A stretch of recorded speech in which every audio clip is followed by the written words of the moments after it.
السلام علیکم میرے عزیز و اقارب، میرے عزیزوں، میں ہوں افتخار رفیع، اور میں آپ کو بتاؤں کہ ریس کورس لاہور کا ایک بہت پرانا پارک ہے جہاں جاگنگ ٹریک لاہور میں سب سے پہلے بنا تھا، اور میں وہاں عرصہ 22 سال سے واک کر رہا ہوں۔ میں آپ کو 15 سال پرانی تقریباً ایک بات سناتا ہوں۔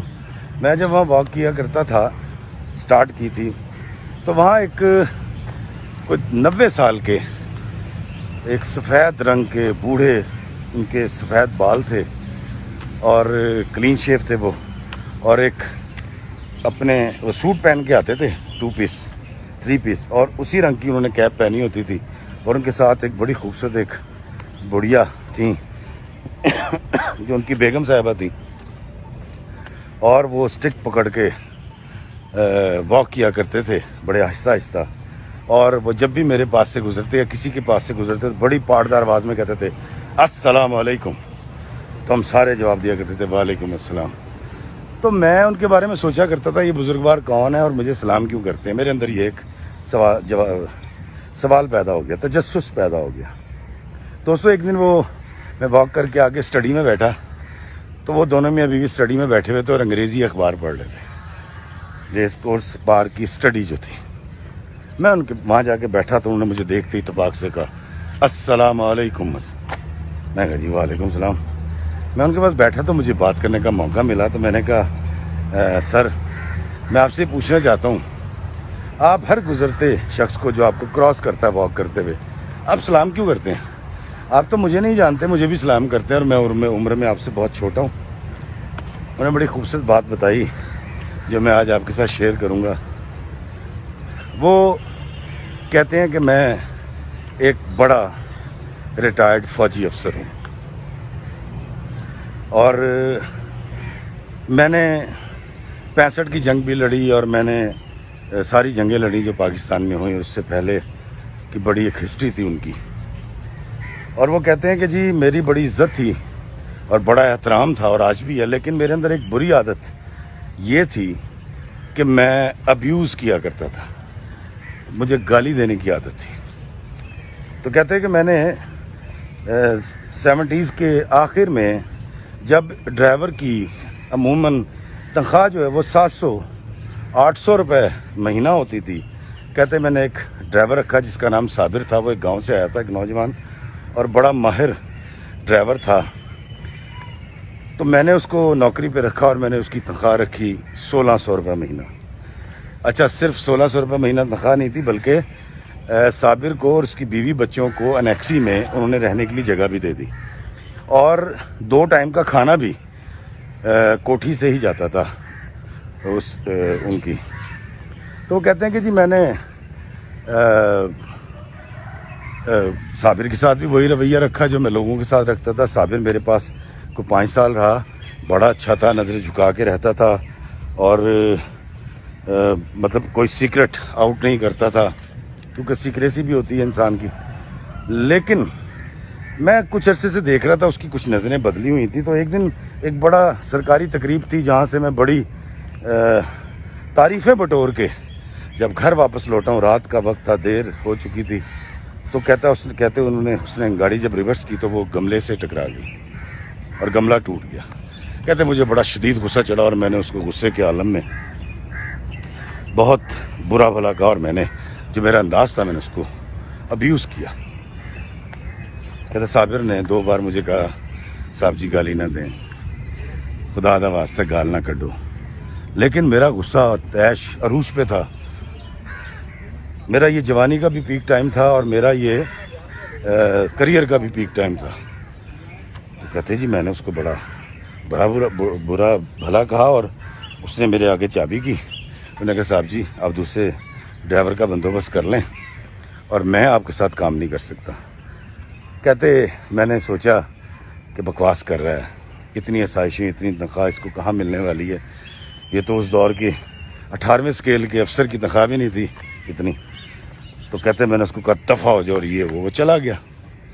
کہتے میں جا کے سو گیا، اور مجھے امید تھی کہ صبح ہوگی، یہ آئے گا اور آ کر مجھ سے سوری کرے گا اور معاملات ختم ہو جائیں گے، کیونکہ میں ہمیشہ گالی جو ہے وہ دل سے نہیں دیا کرتا تھا. میں تو بڑے مان تران سے گالی دیتا تھا اور مجھے بڑا یہ یقین تھا کہ میں جو گالی دیتا ہوں یہ میں بڑے اپنے لوگوں کو دیتا ہوں, اپنوں کو. تو کہتی صبح کو جب میں اٹھا اور میں نے کہا جی صابر کو بلاؤ, تو پتہ ہی چلا کہ صابر تو رات کو ہی کسی وقت ریڈی لایا تھا, سامان اس نے اس کے پر لادا اور چلا گیا. کہتے میں بڑا حیران تھا یہ کیسے ممکن ہے, اتنی بڑی تنخواہ اتنی آسائشیں چھوڑ کے وہ کیسے جا سکتا ہے. اس کو افسران سے تحفے بھی مل جایا کرتے تھے اور وہ جہاز میں بھی سفر کر لیا کرتا تھا میرے ساتھ کئی بار. کہتے میں نے پتہ کروایا تو مجھے کوئی مہینے بعد پتہ چلا وہ دھرم پورے کے پاس کسی جگہ پر رہتا ہے. کہتے میں اور میری بیگم صاحبہ ہم گاڑیاں بیٹھے وہاں پہنچے. صابر کی بیوی نے اتفاق سے استقبال کیا. تھوڑی دیر بعد صابر بھی آ گیا اور بڑا خوش ہوا اور اس نے ہمیں چارپائی پہ بٹھایا, چائے پلائی. تو میں نے اس سے کہا کہ تو نوکری کیوں چھوڑ کے آ گیا؟ اس نے کہا صاحب جی وہ بس جانے دیں. اس نے کہا نہیں مجھے بتاؤ تم نے نوکری کیوں چھوڑی ہے؟ انہوں نے کہا جی آپ گالی دیتے ہیں جو مجھ سے برداشت نہیں ہوتی. اس نے کہا بے وقوف تو نہیں ہو تم جانتے ہو کہ میں گالی کس کو دیتا ہوں؟ میں ہمیشہ گالی اس کو دیتا ہوں یا برا بلا اس کو کہتا ہوں جس کو میں اپنا سمجھتا ہوں.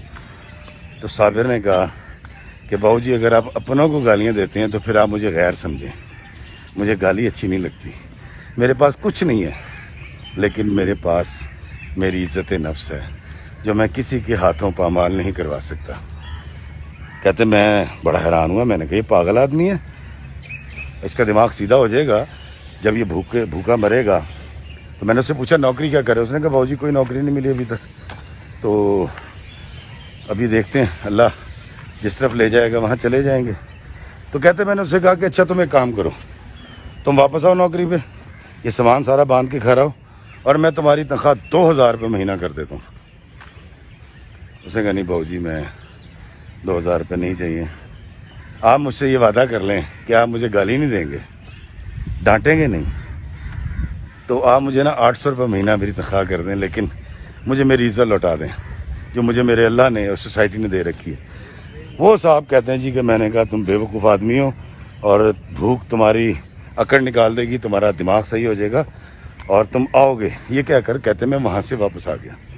کہتے جب 10-15 دن صابر نہیں لوٹا تو میں نے گاڑی نکالی اور میں وہاں پہنچا تو پتہ چلا کہ صابر تو 5-6 دن پہلے اپنا سامان کسی ٹرک پہ لاد کے نامعلوم منزل کی طرف جا چکا ہے.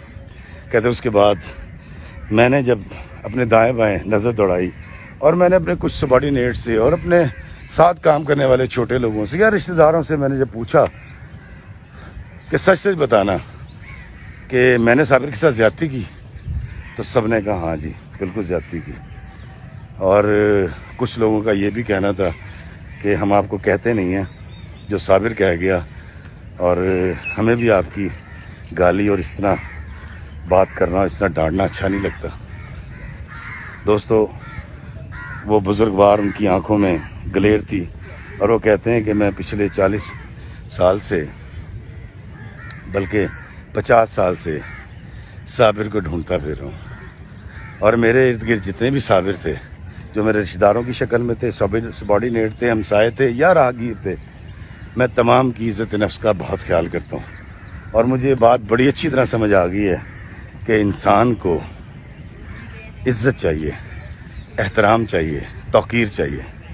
تو بیٹا اس لیے میں جب بھی تمہارے پاس سے گزرتا ہوں تو میں تمہیں سلام کر کے جاتا ہوں, اور اگر تمہیں کہیں صابر ملے تو تم اس سے کہنا کہ جو میں اس وقت نہیں کہہ سکا اب کہتا ہوں, میں تم سے معافی کا خواستگار ہوں.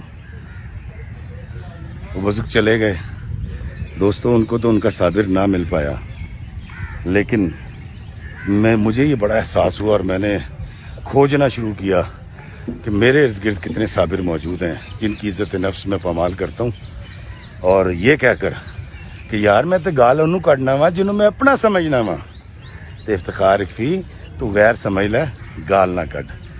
تو اللہ تعالیٰ مجھے اپنے گرد گرد کے صابروں کی عزت, توقیر اور تکریم کرنے کی توفیق عطا فرمائے, کیونکہ آقا دو جہاں سرکار مدینہ کا فرمان ہے کہ انسان کا دل دکھانا سب سے بڑا گناہ ہے.